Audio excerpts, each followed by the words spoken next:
არ ვიცი, აი ჯერ პირველი ეტაპი იყო რომ განაჩენი თუ რა ქვია შუამდგომლობის დაკმაყოფილების მომენტი, როცა გიორგი დააკავეს.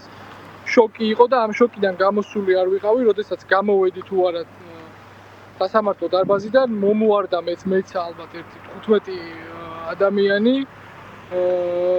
და სურდათ ჩემი ჩხრეკვის ჩატარება. მეც გამჭრიკეს, რა თქმა უნდა, არაფერი არ მქონდა, იმიტომ რომ ხა როგორ ფიქრობთ, მივდიოდი სასამართლოში, მზად ვიყავით მეც და გიორგიც, რომ გამოაცხადებდნენ ჩვენს დაკავებას. რა თქმა უნდა, არაფერი არ მქონდა წაღებული. თან არაფერი ნივთები არ მქონდა, შემდეგ გადაინაცვლეს მანქანასთან. მანქანიდან ამოიღეს მობილური ტელეფონი, რომელიც ფაქტობრივად უფუნქციო იყო, შიგნით არანაირი ინფორმაცია არ არის და ასევე ამოიღეს $5,000 თანხა, რომელიც იყო ადვოკატისთვის განკუთვნილი ხა. ჯერ როგორ ფიქრობთ, სასამართლოზე როცა მიდიხარ, რომ გიპირებენ დაჭერას, თანხით ხომარივლია რა. წაღებული მქონდა, რომ მეგობარს გადაეცა ადვოკატი. ეს იყო სრული ტერორი, დღეს რაც მოგვიწყეს, ეხლა ხას დასრულდა, რამოდენიმე საათია გრძელდება. ეს იყო სრული საგიჟეთი. როგორც სრული საგიჟეთი იყო სასამართლო პროცესი და აბსურდი, რაღაც მოდავება ვითომ რაღაცას გეგმავდით და მე მინდა რომ დავამატო და ბევრჯერ გავუსვა ხაზი, რომ ჩვენს მიმართ წელიწად ნახევარია მიდის აი ეს საშინელი ტერორი და ამ წელიწად ნახევრის მანძილზე გიორგი როგორც იცით ცხოვრობს საგურამოში. თბილისის საგურამოს მეტი გიორგის მარშრუტი არ ქონია. ფაქტობრივად სულ ერთად გადავადგილდებოდი. ამით იმას ვიძახი, რომ გამორიცხულია, რომ რაიმე მცდელობა ყოფილიყო ხა სიახლოვეს საზღვართან ყოფნა, ეგრე შეიძლება ამერიკიდან რომ დახედო რუკას ჩვენი საზღვარი 1 წუთის სავალზე იყოს მაგალითად და სიახლოვე იყოს. საიდან უყურებენ ამ სიახლოვეს ვერ ხვდები. და ბოლო 3 დღის მანძილზე რაც გრძელდება ჩვენს მიმართ, ეს იყო, არ ვიცი, ფინიში ალბათ არ არის.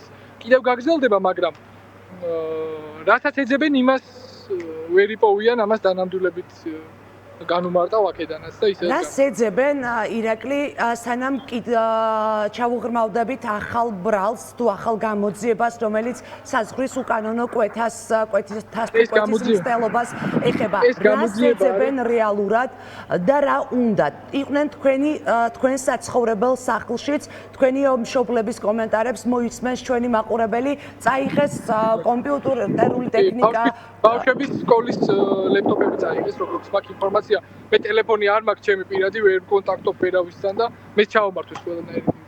ხო და რას ეძებენ და როგორც გიორგიმ დაანონსა, მას აქვს გარკვეული ინფორმაცია სისტემის მამხილებელი და მაგას ეძებენ და როგორც იყო დაგეგმილი, როგორც გიორგი იძახდა, სიტყვით ერთი ნაბიჯი არ გადაუხვევიათ, სიტყვით აგვისრულეს ყველაფერი, აპირებენ მის ციხეში გაჭყლეტვას, როგორც შეპირდნენ.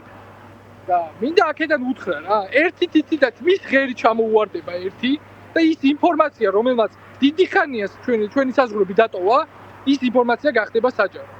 და ეს ინფორმაცია იქნება ამ ხელისუფლების თუ რა ქვია, არალეგიტიმური ხელისუფლების თუ დამნაშავე ხელისუფლების დასასრული. ეგ სასაცილო და კომიკური იყო კიდევ ის ფაქტი, რომ ჩემ მეგობრის დაახლოებით ალბათ 120 ლარი იდო საფულეედოში მანქანაში და ის 120 ლარიც აიღეს და დამიტოვეს 1 ლარი. და ისი არის სიმბოლურია რა წეგანაც თქვი თქვენს ეთერში რომ ეს 1 ლარი იქნება რომელიც დაასრულებს ბიძინა ივანიშვილს, იმიტომ რომ მაგას გონია რომ მხოლოდ ფულით შეუძლია რაღაცეების ყიდვა და ესე არ არის და ზუსტად ეს დამტკიცდება ძალიან მალე უახლოეს მიმოვლენში. ირაკლი, საზოგადოებამ ამ საქმის შესახებ კარგად იცის, აღიარება ვალის დოკუმენტის პირველი ტრანში გადარიცხული და ასე შემდეგ მზაობა იმის, რომ უკან დაბრუნებულიყო ეს თანხა. რეალურად რას მოჰყვა, როგორც თქვენ ამბობთ, თუ ეს შურისძიება ჩიკვაიძის წინააღმდეგ. რისი ეშინია ყველაზე მეტად ბიძინა ივანიშვილს და აქ პროკურატურის განცხადებაში, რომელიც ახლა მე გახსნილი მაქვს და ვკითხულობ, საუბარია იმაზე, რომ გიორგი ჩიკვაიძის და ირაკლი პაპიაშვილის მიერ საქართველოს სახელმწიფო საზღვრის უკანონო გადაკვეთასთან დაკავშირებით მიიღო ინფორმაცია საგამოძიებო სამსახურმა და შემდეგ უკვე დაიწყო ახალი სისხლის სამართლის კოდექსის 19.352 მუხლის მეორე ნაწილით გამოძიებაო. რა გამოდის, რომ ორივე ცდილობდით საზღვრის გადაკვეთას, მაგრამ დააკავეს გიორგი სასამართლო დარბაზში და აგირაოს ქვეშ დაკტოვეს თქვენ. ელოდებით რომ შემდეგი იქნებით თქვენ და გექნებათ კიდევ ახალი ბრალი? რა თქმა უნდა, მე თავს არ ვგზნობ შვიდად, მე თავს დღეს როგორც რომ გამოაცხადა გიორგი დაკავებულად და მე ესე ვთქვათ გირაო არ შემიცვალა, ჩემს წარმოსახვაში და ჩემ თავში მეც დაპატიმრებული ვარ. ესე გამოვიდა, იმიტომ რომ ეს არის სრული ტერორი და რაც შეეხება ჩვენს საქმეს, ეს საქმე ძალიან კარგად იცის საქართველოს საზოგადოებამ, რასაც მოყვარს ოლიგარქებთან არ დახმარებას, მოკლედ რომ ვთქვათ, მაქედან იწყება ეს მძაფრსიუჟეტიანი ფილმი, რომელშიც მონაწილეობ. არ ვიცი, რა უნდა გითხრათ. კიდევ ერთხელ ვიმეორებ, თავს არ ვგზნობ მეც.